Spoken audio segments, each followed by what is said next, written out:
तो भाई जब दो या दो से ज़्यादा बंदे मिलके किसी बिजनेस को शुरू करते हैं तो उस बिजनेस को पार्टनरशिप का बिजनेस कहा जाता है। अब पार्टनरशिप का बिजनेस बताया गया कि दो या दो से ज़्यादा बंदे मिलके किसी काम को शुरू करते हैं। तो भाई जब भी पार्टनरशिप की बात होती है, पार्टनरशिप में बिजनेस की बात होती है, तो बिजनेस में लगने वाली सबसे पहली चीज़ क्या होती है? इन्वेस्टमेंट, जिसे हम क्या कह सकते हैं? कैपिटल।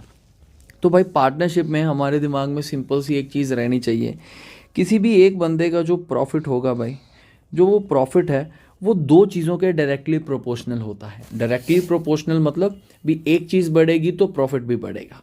तो पहली चीज़ जिस पे प्रॉफिट डिपेंड करता है वो होती है इन्वेस्टमेंट, और दूसरी चीज़ जिस पे प्रॉफिट डिपेंड करता है दैट इज़ टाइम।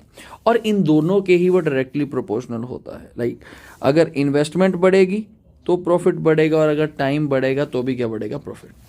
तो किसी भी एक बंदे का प्रॉफिट उसकी इन्वेस्टमेंट और उसके टाइम के प्रोडक्ट के इक्वल होता है। अब इस क्वेश्चन को समझते हैं। A, B and C invested capitals in the ratio 3:4:8। हमें ये कहा गया कि कुछ तीन बंदे हैं, एक ए है, एक बी है और एक सी है। इन तीनों बंदों ने एक बिजनेस शुरू किया और इनकी इन्वेस्टमेंट की या जो कैपिटल की रेशियो थी वो कुछ 3:4:8 थी। At the end of the business they receive the profit in the ratio 2:3:5। भाई बिजनेस चला, कितनी देर चला हमें कोई आइडिया नहीं है, बट हमें ये कहा गया कि जब बिजनेस के एंड पे जो प्रॉफिट आया वो किस रेशो में आया जी? वो प्रॉफिट आया जी कुछ 2:3:5। हमसे क्या पूछा गया है कि इन्वेस्टमेंट नहीं, हमसे पूछा गया कि what is the ratio of their invested time. जो टाइम है, टाइम की रेशियो जो है वो हमसे पूछी गई है। समझिए, किसी भी एक बंदे का जो प्रॉफिट है वो क्या होता है? इन्वेस्टमेंट इनटू टाइम के बराबर। अगर हमसे टाइम पूछा जाता है तो आप देखिए कि इन्वेस्ट टाइम क्या होगा? Profit upon investment. जो उस बंदे की प्रॉफिट है उसको उसकी इन्वेस्टमेंट से आप डिवाइड कर देंगे, यू विल गेट टाइम। तो जब हम यहाँ पे टाइम निकालेंगे, हम यहाँ पे टाइम निकालते हैं, टाइम की रेशियो कैसे आएगी? पहले के प्रॉफिट को पहले के इन्वेस्टमेंट के साथ डिवाइड करेंगे। तो ए का प्रॉफिट था कुछ 2 पार्ट्स और उसका इन्वेस्टमेंट था कुछ 3 पार्ट्स। बी का प्रॉफिट था 3 पार्ट्स और इन्वेस्टमेंट था 4 पार्ट्स, और ये था 5 पार्ट्स डिवाइडेड बाय ए। तो ये हमारे पास रेशियो निकल के आएगी किस चीज़ की? टाइम की। अब इस चीज़ को सिंप्लीफाई करने के लिए हम डिनोमिनेटर का एलसीएम ले लेते हैं। एलसीएम लेंगे 8, 4 और ये हमारे पास क्या है? 3।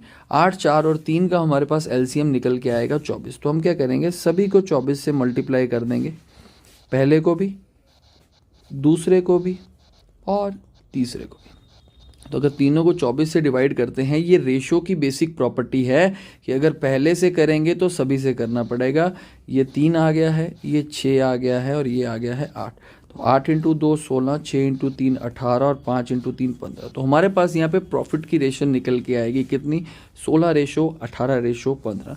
तो दिमाग में रखने वाली बात ये है कि पार्टनरशिप, किसी भी बंदे का प्रॉफिट उसकी इन्वेस्टमेंट और उसके टाइम पे। तो अगर टाइम पूछेगा आप प्रॉफिट अपॉन इन्वेस्टमेंट कर देंगे, और अगर आपसे इन्वेस्टमेंट पूछेगा तो आप प्रॉफिट अपॉन टाइम कर देंगे, और अगर आपसे प्रॉफिट ही पूछ लेता है तो आप इन्वेस्टमेंट को टाइम से क्या कर देंगे? मल्टीप्लाई। तो ये 3 अलग अलग केसेस बनते हैं जिनमें से एक क्वेश्चन जो है आज हमने किया है, इसे नोट कर लेना भाई। बढ़िया लगे तो लाइक कर देना, चैनल को सब्सक्राइब कर देना भाई।